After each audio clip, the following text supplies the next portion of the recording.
Pitteresti is our guest, Johnny Pitt, longtime writer at the Observer-Dispatch, covering sports mostly.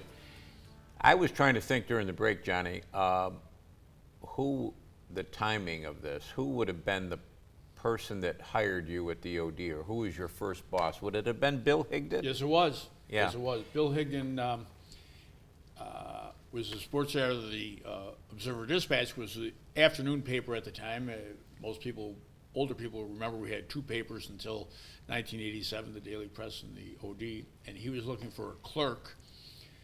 Really, I'll tell you what, I went down there. I knew Bill a little bit because he had written about my brother. My brother was a pretty good football and baseball player at Hamilton College, and Bill had written about him a couple of times, so I knew Bill a little bit.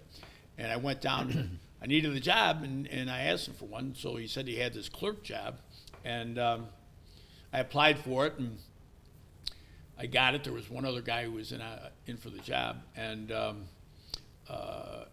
$98 a week. But I had been working for the OD part-time before that. I used to cover Syracuse football. As a stringer? We were known as stringers. Yeah. And I used to go, I think the first year I did it was 71 or 72, but Ben Schwartzwalder was still the coach at Syracuse. Syracuse was not very good at the time. They had some great players like Joe Ehrman. But this is the honest truth. People don't believe me. $6.50 to go down to Syracuse, spend the day at Arts Stadium, so on, come back, write the story. Really, elapsed time was about 9-10 hours, and $6.50. That's the truth. But it was great experience. So Billhigdon hired me, and Bill was tremendous. He really taught me how to approach a story. I didn't like very much having to be at work at 6 o'clock in the morning at that time. But I never was. He kept pushing the time back. He wrote a column too, didn't he, on the site? Oh yeah. He had several. He did a thing on the Comets when the Comets were in their heyday there in the late '60s and so on. He'd have a Comets thing just about every day during the winter, and I forget what the name of the Bill's.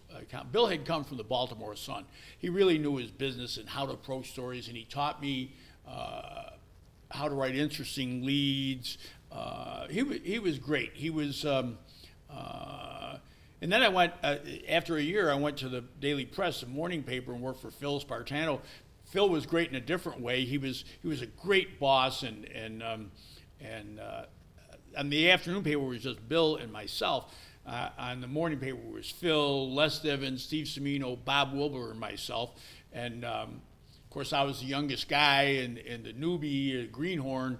So I got a lot of the assignments that those guys didn't want. Yeah.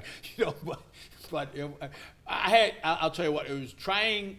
The early days at the newspaper were trying in many ways, but I had a ton of fun.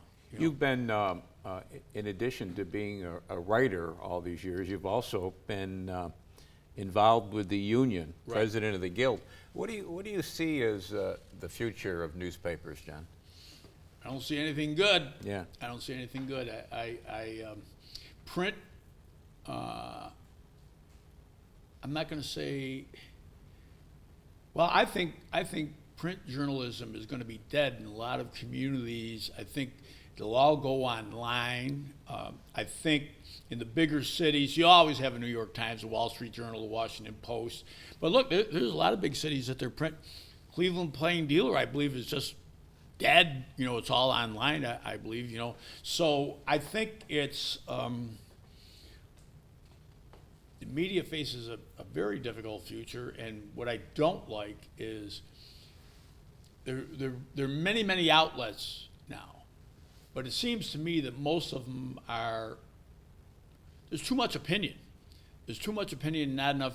Straight news seems to be a thing of the past. So I do not see much of a future at all for print journalism. But in terms of the newspaper, what I've told people, what I see is maybe not in something you hold in your hand, but a different kind of so I see a newspaper being around forever, but not in the form that we're used to. Well, I agree, but here's the thing that bothers me is that newspapers used to generate a great deal of revenue, and you had large staffs. The OD and Daily Press at their peak had 88 or 89 people in the newsroom.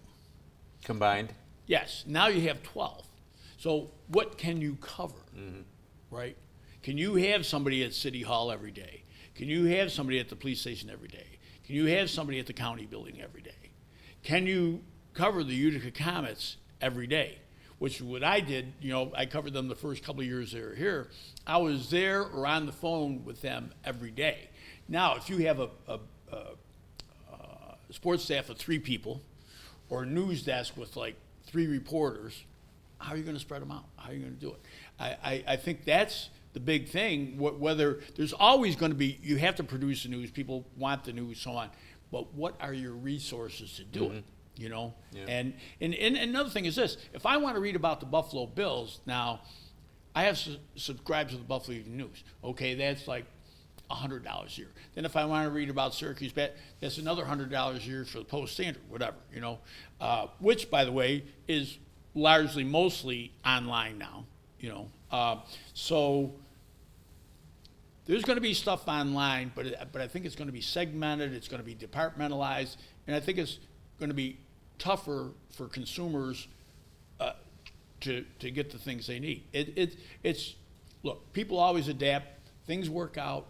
It's a much different world than you and I were. We worked really, I would say, just about in the heyday of newspapers. Yeah. The heyday of newspapers probably was from 1900 to 1975 or 1980. It really was still going very, very good. And, I miss it. I miss the hubbub. I miss the buzz. I miss, let's get this done. Let's make the deadline, so on. So I miss all that. Yeah.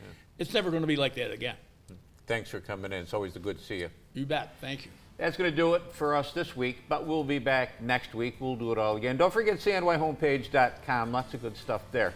Until next time, take care of yourself, everybody.